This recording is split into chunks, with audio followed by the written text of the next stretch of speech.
Okay, salam and hi guys. So hari ini kita akan membincangkan mengenai function of each plasma membrane component. Okay, seperti kita bincang dalam video sebelum ini, plasma membrane component terbahagi kepada 4. The first one is phospholipid, the second one is protein, the third one is carbohydrate, and the fourth one is cholesterol. So hari ini kita akan membincangkan keempat-empat komponen penting di dalam plasma membrane ini. Okey, kita pergi kepada phospholipid. So function of phospholipid adalah untuk provide the basic structure of the membrane. So as we can see, the most important structure in our phospholipid ataupun our cell membrane adalah phospholipid. So apa kepentingan phospholipid? The first yang kita perlu tengok adalah dia restrict entry exit of the polar molecules and ion. So dia akan kontrol keluar masuk mana-mana substance, terutamanya polar molekul dan juga ion. So ion ni contoh dia kita ada K+, kita ada Na+, dan polar molekul contoh dia air. Dia akan kontrol keluar masuk air. Okey. Seterusnya kita pergi kepada protein.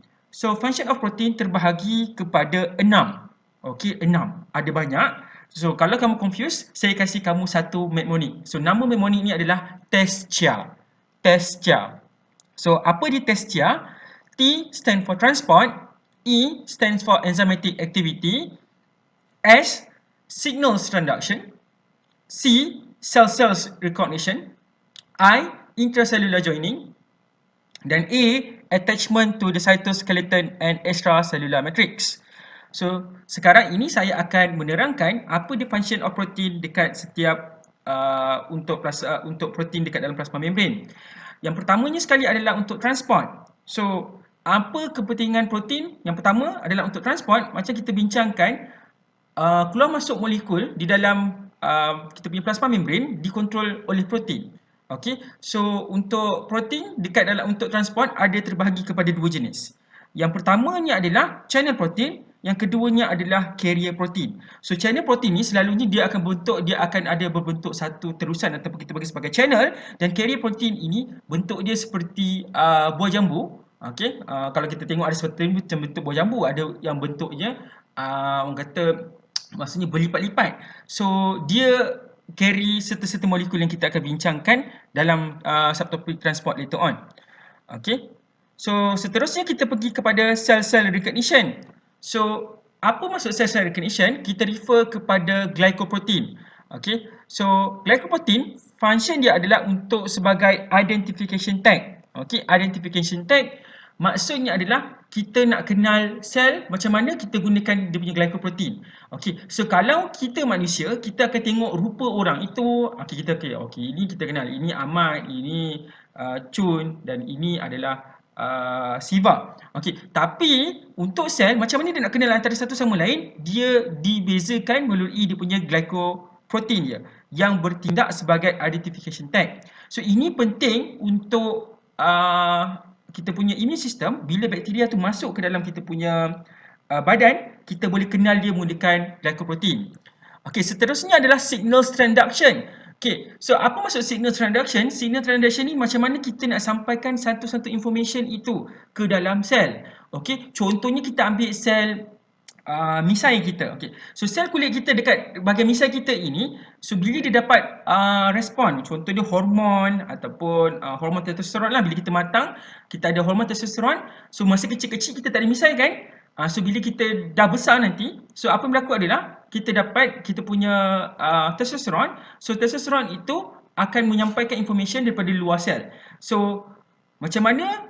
Apa yang berlaku adalah protein akan menyampaikan information daripada luar sel itu ke dalam sel, di mana dia akan hasilkan protein untuk menghasilkan misai later on.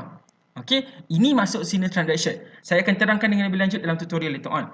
Seterusnya adalah enzymatic activity. So protein-protein yang ada di sel membrane ini usually juga adalah sites untuk enzymatic activity. Okey, sites of enzymatic activity. Okey, yang kelima kita panggil sebagai intercellular joining. Nama intercellular. So apa yang berlaku adalah kita nampak sel kulit kita ni nampak cantik kan? So apa yang berlaku adalah dia bergabung dia melekat antara satu sama lain yang kita bagi sebagai cell adhesion. Cell adhesion, so dia menggunakan protein yang ada di kita punya plasma membrane. Dan last sekali adalah attachment to the cytoskeleton and extracellular matrix. So, sila lihat gambar rajah ini. So, bila kamu tengok gambar rajah ini, ada banyak fiber-fiber dekat bahagian luar. Okey. Ini kita panggil sebagai cytoskeleton dan juga ada yang berada di dekat extracellular matrix. So, protein dia akan attach dekat kita punya fiber dan cytoskeleton yang ada kat situ. So, untuk memastikan kita punya plasma membrane ini dalam satu bentuk yang seperti kita lihat sekarang. Kestabilan structure ataupun maintain the cell shape of the cell itself. Okey, ini adalah kepentingan 6 kepentingan ataupun function protein dekat dalam kita punya plasma membrane. Okey, seterusnya kita pergi kepada function of carbohydrate. So, ada dua kepentingan function of carbohydrate. Yang pertama adalah cell-cell recognition. Okey, again kita bincang macam glycoprotein tadi. So, untuk kita kenal setiap sel yang ada di dalam badan ataupun sel-sel yang foreign ataupun sel-sel yang asing. Dan seterusnya adalah as a receptor for external stimuli such as hormone. So, again dia karbohidrat ini bantu untuk kita terima any stimuli yang ada dalam hormon ataupun seperti contoh hormon ataupun enzim. Okay, last but not least, kita akan bincangkan pasal function of cholesterol. Function of cholesterol. So, seperti kita bincang dalam video sebelum ini, kolesterol ini berada di dalam kita punya plasma membrane. Okay, to be precise dekat kita punya hydrophobic tail. Okay, so function of cholesterol ini yang paling penting sekali adalah untuk regulate membrane fluidity. Okay, so kepentingan dia adalah dia prevent kita punya phospholipid daripada getting too close, datang terlalu rapat ataupun bila temperature rendah ataupun getting too far bila temperature tinggi. Ini kepentingan kolesterol iaitu regulate membrane fluidity. Okay, seterusnya adalah untuk give mechanical stability. Okay, ataupun kita panggil sebagai increase flexibility. So, kolesterol ini pastikan kita punya plasma membrane kita ini tidak terlalu keras. Dia mampu fleksibel. Sebenarnya plasma membrane kita ni lembut, dia tidak keras macam kita nampak atau kita lukis. Dan seterusnya adalah regulate the movement of hydrophobic molecules across the plasma membrane.